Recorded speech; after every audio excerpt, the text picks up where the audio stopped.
اچھا، اگلا تیسرا سوال ہے، سائل ہیں محمد محترم سبحان بھائی سخر سے پوچھتے ہیں، ہم نے دیکھا ہے کہ اہل حدیث مساجد میں مغرب کی اذان کے فوراً بعد فرض نماز سے پہلے 2 رکعت پڑھی جاتی ہیں، ان کی کیا حیثیت ہے؟ یہ بڑا اچھا سوال ہے کہ یہ جو ہم مغرب کی اذان کے بعد فی الفور 2 رکعت پڑھتے ہیں پھر فرض پڑھتے ہیں، سبحان بھائی سکھر سے پوچھتے ہیں، یہ اہل حدیث کی مساجد میں ہم نے دیکھا ہے، دوسرے مسلمان بھائیوں کی مساجد میں یہ چیز نہیں ہے، بتائیں کہ اس کی کیا حیثیت ہے؟ اس کی بہت بڑی حیثیت ہے۔ نبی کریم علیہ السلام کی حدیث یا سنت کہیں کہ 3 قسموں پر مبنی ہے۔ ایک تو فعلی حدیث ہے کہ جن میں نبی کریم علیہ السلام کا فعل ذکر ہے، اور دوسری ہے قولی حدیثیں جن میں نبی کریم علیہ السلام کا قول ذکر ہے، آپ نے کہا ہے، آپ کی باتیں۔ تیسری حدیثیں وہ ہیں کہ جو تقریری ہے، یعنی کہ نبی کریم علیہ السلام کے سامنے کوئی کام کیا گیا اور اللہ کے پیارے حبیب علیہ السلام نے ان کو دیکھا، منع نہ کیا، تو یہ بھی ایک حدیث کا قسم ہے، یہ بھی ایک سنت ہے۔ تو سنت 3 قسموں پر ہے، حدیث 3 قسموں پر ہے، فعلی، قولی، تقریری۔ لیکن بڑی دلچسپ بات ہے کہ تینوں سنتوں سے یہ مغرب نماز سے پہلے جو 2 سنتیں اہل حدیث کی مساجد میں پڑھی جاتی ہیں، تینوں سنتوں سے ثابت ہے۔ موارد الزما کے اندر کتاب الصلاۃ کے اندر ایک باب ہے، باب الصلاۃ قبل المغرب، وہاں پہ بالکل صحیح حدیث موجود ہے، صحابی فرماتے ہیں کہ ان رسول اللہ صلی اللہ علیہ وسلم صلی قبل المغرب رکعتین، کہ نبی کریم علیہ السلام مغرب کے فرض نماز سے پہلے 2 رکعت پڑھتے تھے۔ اب یہ نبی کریم علیہ السلام کا فعل ہے، آپ کے فعل سے بالکل صحیح ثابت ہے کہ یہ کام نبی کریم علیہ السلام کرتے تھے۔ اسی طرح آپ کے قول سے بھی ثابت ہے، صحیح بخاری کے اندر کتاب التہجد کے اندر ایک باب ہے الصلاۃ قبل المغرب، وہاں پر حدیث ہے کہ نبی کریم علیہ السلام نے 3 مرتبہ فرمایا صلو قبل المغرب، مغرب کے فرض نماز سے پہلے نبی کریم علیہ السلام فرماتے ہیں 2 رکعت پڑھ لو، پھر آپ نے فرمایا صلو قبل المغرب، مغرب کے فرض سے پہلے یہ 2 رکعت پڑھ لو، حدیث میں 3 مرتبہ نبی کریم علیہ السلام نے فرمایا کہ یہ پڑھا کرو، پھر آخر میں آپ نے یہ بھی فرمایا کہ اس کو لازمی نہ سمجھو،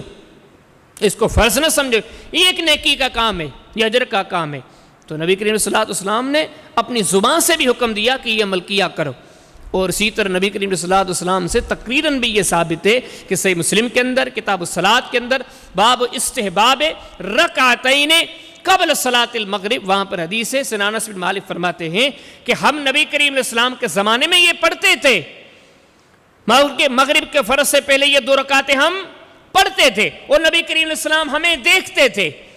تو یعنی کہ تینوں سنتوں سے، نبی کریم علیہ السلام کے قول سے، فعل سے، تقریر سے، تینوں سے یہ 2 رکعت ثابت ہے۔ اور پھر آگے ہم جب صحابہ کی طرف آتے ہیں تو صحابہ کرام کے اندر اس کا بہت بڑا رواج ہے،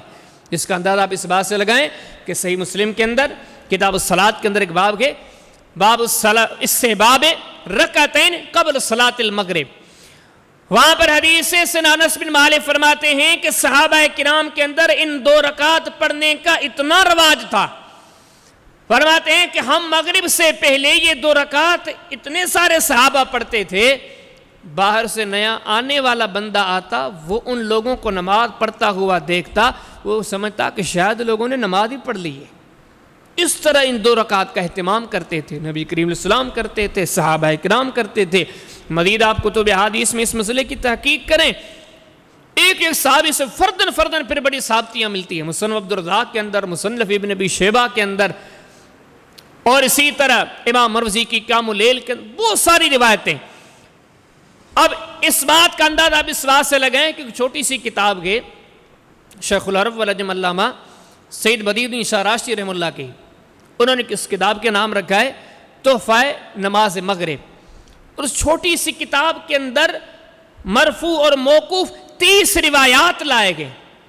اب 30 روایات صرف وہ ایک کتاب میں لائیں، آپ انداز لگائیں کہ اگر سارے کتابوں سے تلاش کیا جائے تو کتنی روایتیں ہوں گی،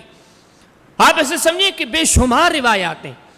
تو یہ جو 2 رکعت ہیں یہ اتنے مضبوط اور کثیر روایات سے ثابت ہیں، اگر بیان کی جائے تو ایک تقریر بن جائے، ایک جلسہ بن جائے۔ تو خلاصہ کلام یہ ہے کہ ہمارے سکھر سے اس بھائی نے یہ جو سوال کیا، بڑا اچھا سوال کیا ہے، ہم اسے جواب میں یہی کہیں گے کہ یہ جو 2 رکعت ہیں یہ بڑی مضبوط مستند اور کثیر روایات سے ثابت ہیں کہ نبی کریم علیہ الصلوۃ والسلام کی ایک عظیم سنت ہے، آپ اور آپ کے صحابہ اس پر عمل کرتے رہے۔ اچھا پھر اس سے اگلی یہ چیز بھی ذکر کروں، بڑی دلچسپی کی بات، کہ اس کے مد مقابل نہ پڑھنے کی روایات، جب آپ اس طرف توجہ کریں گے اکثر روایات آپ کو ضعیف ملیں گی، کمزور ملیں گی، بلکہ اگر آپ ان دلائل کا جائزہ لیں گے آپ اس نتیجے پر پہنچیں گے کہ نہ پڑھنے کی کوئی دلیل ہی نہیں ہے جس کو ہم دلیل کہہ سکیں۔ تو کبھی موقع ملا یا ضرورت پڑی تو پھر میں انشاءاللہ ان کا بھی زیادہ ذکر کروں گا، لیکن خلاصہ کلام یہ کہ یہ عظیم سنت ہے۔ اور میں اس چھوٹے سے پروگرام کے ذریعے اپنے سکھر سے سوال کرنے والے سائل کو یہ کہوں گا کہ جس طرح آپ نے اس مسئلے کے لیے تحقیق کی ہے، آپ ہر مسئلے کے لیے اس طرح تحقیق کریں۔ اہل حدیث کی طرف سے آپ کو کوئی بھی مسئلہ ملتا ہے تو آپ اس کی چھان بین کریں، انشاءاللہ آپ اس نتیجے پر پہنچیں گے کہ اہل حدیث کی ذاتیات کے اندر، ان میں رہنے والے لوگوں کے اندر خامیاں کوتاہیاں ہزاروں لاکھوں پائیں گے، لیکن ایک چیز ہے کہ انشاءاللہ ان کی دعوت میں کوئی کمی نہیں پائیں گے۔ انشاءاللہ جس طرح آپ نے اس مسئلے کی تحقیق کی ہے اسی طرح آپ دوسرے مسائل کی تحقیق کریں، انشاءاللہ ہر مسئلے کے حل کے لیے آپ قرآن و حدیث کے بڑے مضبوط دلائل پائیں گے۔